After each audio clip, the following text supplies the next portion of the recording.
Pravara footwear Sangamner सर्वोत्कृष्ट क्वालिटीचे leather shoes, sports shoes, sneakers, casuals, sandals, chappals, slippers, belts हे खात्रीशीर आणि वाजवी दरात मिळण्याचं संगमनेरमधील एकमेव ठिकाण म्हणजेच Pravara footwear. Medifit, Orthocare, Skechers, Bata, Buckaroo, Lee Cooper, Woodland, Paragon, Redchief, Franky, Sparx, Campus, Carry आदी नामांकित कंपन्यांचे शूज आणि चप्पल मिळण्याचं विश्वसनीय ठिकाण म्हणजेच प्रवरा फुटवेअर. ठिकाण नवीन नगर रोड संगमनेर. संपर्क 8087 650 382 आणि 9011 777 128. पाथर्डी पोलीस ठाण्यामध्ये पोलीस अधीक्षक राकेश ओला यांच्या अध्यक्षतेखाली तालुक्याची शांतता कमिटीची बैठक. आगामी गणेशोत्सव, ईद ए मिलाद, नवरात्र आणि येणाऱ्या सण उत्सवांच्या पार्श्वभूमीवर पार पडली. या बैठकीसाठी आमदार मोनिका राजळे, पोलीस अधीक्षक राकेश ओला, अतिरिक्त पोलीस अधीक्षक प्रशांत खैरे, उपविभागीय पोलीस अधिकारी सुनील पाटील, तहसीलदार उद्धव नाईक, पोलीस निरीक्षक संतोष मुटकुळे, गोकुळ दौंड, डॉक्टर मृत्युंजय गर्जे, नंदकुमार शेळके, शिवशंकर राजळे, भगवान दराडे, बंडूशेठ बोरुडे, संतोष जिरेसाळ, चांद मणियार, मुकुंद गर्जे, फारुख शेख, शन्नो पठाण, रमेश गोरे, गोपालसिंग शेखावत, आतिश निराळी, रवींद्र आरोळे यांसह अनेकांची उपस्थिती होती. टवाळखोर बद्दल काही लोकांनी सांगितलं. रिद्धेश्वर हायस्कूल चौक तिथे मी बघून घेऊ. त्यांच्या व्यतिरिक्त आणखी काही ठिकाणी आहे तो आपण ते आपला जो भरोसा सेलच्या जे ते आहे, तसेच आपला डायल 112 जो उपक्रम आहे त्याच्यामध्ये 112 वर आपण कॉल केला तो आपल्या पोलीस कंट्रोल रूमला मुंबईला जातो. तिथून आमच्याकडे ते कॉल डायव्हर्ट होतो. आपण ते त्याच्यामध्ये आपला जे रिस्पॉन्स टाइम आहे जवळपास 10 मिनिट आहे. तर त्याच्यामध्ये आपण ते कारवाई करतो. ते जो रिस्पॉन्स टाइम आहे आणखी कमी करण्याचा आमचा प्रयत्न सुरू आहे. तो डायल 112चा वापर केला पाहिजे. आणि त्याच्यामध्ये काय की बेसिकली आपण सर्व लोकांचे मोबाईल नंबर वगैरे दिलेले आहे. आपले जो बीटचे जे कॉन्स्टेबल आहे, आपले बीटचे जे हवालदार आहे, त्यांचे नंबर तो सर्वांकडे झालेच पाहिजे. तसेच अगर कोणी काम करत नाही तर आपले जो सर्व सिनियर ऑफिसर त्यांच्याकडे एक मेसेज टाकणे किंवा फोन करणे हे पण अपेक्षित आहे. आणि काही अशी प्रॉब्लेम आहे ते वारंवार आपण लोकल लेवलवर सांगत आहे, लेकिन त्यांची अडीअडचण दूर होत नाही. तो ते अडीअडचण ते थोडीशी एस्केलेट केली पाहिजे. आपले जो सिनियर ऑफिसर्स आहेत त्यांच्यापर्यंत पोहोचली पाहिजे, जेणेकरून त्यांच्यावर काहीतरी कारवाई होईल. विसर्जनचा मार्ग बघण्याबद्दल काही लोकांनी सांगितलं होतं. आपल्याला मी आश्वासन देतो की आपले जो अधिकारी आहे, आमचे जे अधिकारी ते पायी जाऊन ते विसर्जनचा आणि आगमनचा जो मार्ग आहे ते आम्ही बघून घेऊ. तसे जे आपला विसर्जनचा जे पॉईंट आहे ते पण बघून घेऊ. त्याच्यामध्ये काही अडीअडचण आहे त्याबद्दल आपण प्रयत्न करू की ते अडीअडचण दूर होतील. लाईट बद्दल मॅडमने पण सांगितलं, बाकी लोकांनी सांगितलं. MSCB जे आमचे जे अधिकारी आहेत ते प्रयास करतील. लेकिन मला असं एक आवर्जून आपल्याला सांगायचं आहे की ठीक आहे, शेवटी काय ते लाईट वगैरे त्यांना प्रयास केला पाहिजे, ते प्रयास करतील.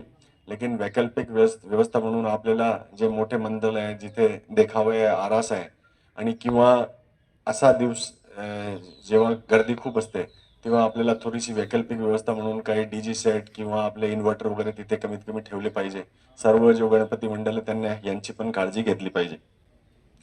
एक फ्लॅक्स बद्दल जे सांगितलं ते आपले नगरपालिकेचे अधिकारी ते उपस्थित आहे, त्यांना मी सांगू इच्छितो की असे फ्लॅक्स जो आहे ते आपल्याला मतलब एखादा काही सण उत्सव आला तर एक दिवस फ्लॅक्स राहिला ठीक आहे, पण दुसऱ्या दिवशी ते तात्काळ काढला पाहिजे. मला असं नाही झालं पाहिजे की ते फ्लॅक्स दिनोदिन 6 महिन्यापर्यंत फ्लॅक्स चालतो. आणि फ्लॅक्स फक्त परवानगीशिवाय ते फ्लॅक्स कोणाचा लावू नये. अगर एखादा फ्लॅक्स तुम्ही असा आहे परवानगीशिवाय तर त्यांचे तुम्ही एक PDP ऍक्ट खाली एक आम्हाला ते एकदा एक कंप्लेंट द्या, आम्ही गुन्हा दाखल करू. एक दो गुन्हे दाखल झाले नंतर काय लोकांनी आपोआप ते कळतील की भाई याच्यामध्ये गुन्हा दाखल होत आहे, ते असा फ्लॅक्स लावणार नाही. देखावे आरास बद्दल काही लोकांनी सांगितलं. त्याच्यामध्ये माझं असं म्हणणं आहे की देखावे आरास चांगली पद्धतीचे लावा. आपले जे सामाजिक उपक्रम आहे, बरेच मोठे सामाजिक उपक्रम आहे आपलं, तो एक जो आपला जो सुवर्णयुग गणेश मंडळ आहे त्यांना तो पारितोषिक पण भेटलेला आहे. तो चांगले देखावे आरास लावावा अशी माझी सर्वांना आव्हान विनंती आहे. आपले जे मागे महानुभाव सांगत होते की काही लोक मतलब सामाजिक जे आपला जो तेढ निर्माण करत आहे किंवा असे काही वक्तव्य करत आहे, त्याच्यामध्ये आवर्जून त्यांना सांगू इच्छितो की आमचे नगर पोलीसच्या वतीने आपोआप आपण ते गुन्हा त्यांच्यावर दाखल केलेला आहे. म्हणजे असं नाही आहे की भाई आम्ही कोणाचा वेट केला की भाई कोणी तक्रार घेऊन येतील आणि नंतर आम्ही गुन्हा दाखल करू. त्याच्यामध्ये आम्ही स्वतः श्रीरामपूरला आणि नगरला 2 गुन्हे दाखल केले. त्यांच्या पुढे तपास सुरू आहे. त्यांच्यामध्ये जे कारवाई आहे ते होणार आहे. मला वाटतं पाण्याच्या जे काम पाणी योजनेचं काम चालू आहे SP साहेब आमच्यात, तर नगरपालिकेची जवळपास 70-75 कोटीची पाणी योजना चालू आहे आणि ती जवळपास आता 60 ते 70% काम पूर्ण झाले. हेडचं काम आणि वॉटर फिल्टरचं कामही चालू आहे. परंतु शहरात त्यामुळं पाईपलाईन खोदलेली आहे. काही ठिकाणी विद्यार्थी पडले, ज्येष्ठ पडले, अनेकांना दुखापत झाली. ज्या वेळेस सूचना येतात थोडंसं गांभीर्यानं बघण्याची गरज या ठिकाणी आहे. उगाच छोट्याशा गोष्टीमुळं पालिकेवर मोर्चा किंवा कार्यकर्त्यांमध्ये किंवा शहरातील नागरिकांमध्ये एक प्रशासनाकडे बघण्याचा, पालिकेच्या प्रशासनाकडे बघण्याचा वेगळा दृष्टिकोन होतो की प्रशासन ऐकत नाही, ते गांभीर्याने घेत नाही. विशेषतः MSCB चालत का कुणी आज? MSCBचा आता पाऊस किती पडतो, 2 दिवस पडला SP साहेब, परंतु पाऊस नसतानाही बऱ्याचदा लाईट आता पाथर्डी पण आहे. काल शेवगावची मीटिंग झाली असेल, परंतु लाईटची प्रचंड अडचण शहरामध्ये. SP साहेब, DYSP साहेब बरोबर आहे, म्हणजे शेवगाव शहरामध्ये खूप अडचण आहे. आता हे सगळे सण उत्सव आणि आता हे रात्रीच्याच मिरवणुका असतील, देखावे असतील, तर त्यामुळं तुमची दोघांची भूमिका खूप महत्त्वाची. यामध्ये तुमचा जास्त रोल आहे. पोलीस प्रशासन त्यांचं बंदोबस्ताचं किंवा काय परवानग्या द्यायच्या असतील गणेश मंडळ ते करेलच, परंतु जे काही रस्ते आहेत, आता आम्ही कॉन्ट्रॅक्टरशी बोललो, आम्ही मीटिंग घेतली CO आणि यांची. त्यांचं म्हणणं आहे की आम्ही ती खोदाई केली, आम्ही मेन पाईपलाईन दिली, आता आम्हाला घराला कनेक्शन द्यायचे आणि पुन्हा जर हे आम्ही मुरुम वगैरे टाकलं असं ते सांगतात. टाकल्यानंतर परत पाऊस आल्यामध्ये ते वाहून गेलं आणि बऱ्याचशा पाईपच्या कनेक्शनमध्ये वाळू किंवा सिमेंट गेल्यामुळं आम्हाला जेव्हा योजनेचं कनेक्शन द्यायचं, आत्ता जर आम्ही पूर्ण त्या रस्ता दुरुस्त केला, पेवर बसवले किंवा कॉन्क्रिटिंग केलं, आम्हाला परत ते खोदावून योजना सुरू करताना किंवा टेस्टिंग करताना फ्लश आउट करावं लागेल, त्याच्यातली घाण बाहेर काढावं लागेल. परंतु तरीही नागरिकांची गैरसोय होऊ नये, कारण आता देखावे असताना ज्येष्ठ लोक बाहेर पडतील गणपती बघायला, मुलं पडतील, विद्यार्थी येतील, सगळ्याच गोष्टी आहे. जेवढं आपल्याला पालिकेला जरी थोडासा भूर्दंड किंवा त्या ठेकेदाराला जरी बसला, थोडंसं तर कॉन्क्रीट उतरून जाणं येणं होईल. एवढं शहरातले जे लोक दाट वस्तीचे भागामध्ये जे रस्ते खोदलेले आहेत ते पहिले तुम्हाला येणाऱ्या 2-3 दिवसामध्ये दुरुस्त करावं लागेल. 7 तारखेला आपलं गणपती बाप्पाचं आगमन होईल, परंतु 10 दिवस लाईटची आणि पालिकेची भूमिका यामध्ये महत्त्वाची आहे. विशेषतः SP साहेब पण आल्याला म्हटले किंवा सगळ्यांनी म्हटलं की आपल्याकडे CCTVचं मागच्या वेळेस शांतता कमिटीला त्यावेळेस मागणी होती. पूर्वी आपण पालिकेच्या वतीने 30 लाखाचे बसवले होते. थोडेसे 1-2 महिने चालले, 222चं काम सुरू झाल्यावर त्याच्यात वायर कट झाल्या, ते बंद पडले. त्या ठेकेदाराचं बिल नाही दिलं, ते तसंच अर्धवट राहिलं आणि म्हणून आता DPDC मधून आपण पालकमंत्री महोदयाकडे शेवगाव आणि पाथर्डी शहरासाठी CCTVचा प्रस्ताव गेलेला आहे. मला खात्री येणाऱ्या 2 दिवसामध्ये ते पूर्ण होईल, म्हणजे मंजुरी त्याला मिळेल, नंतर टेंडर प्रक्रिया होऊन ती होईल आणि त्यामुळे सर्वदूर प्रशासनाला त्यामध्ये योग्य पद्धतीने मदत या CCTVच्या माध्यमातून होईल. बऱ्याचशा आमच्या शहरवासियांनी आपल्या जे उद्योग व्यवसाय करतात त्यांनी त्यांच्या पुरते बसवलेले आहे.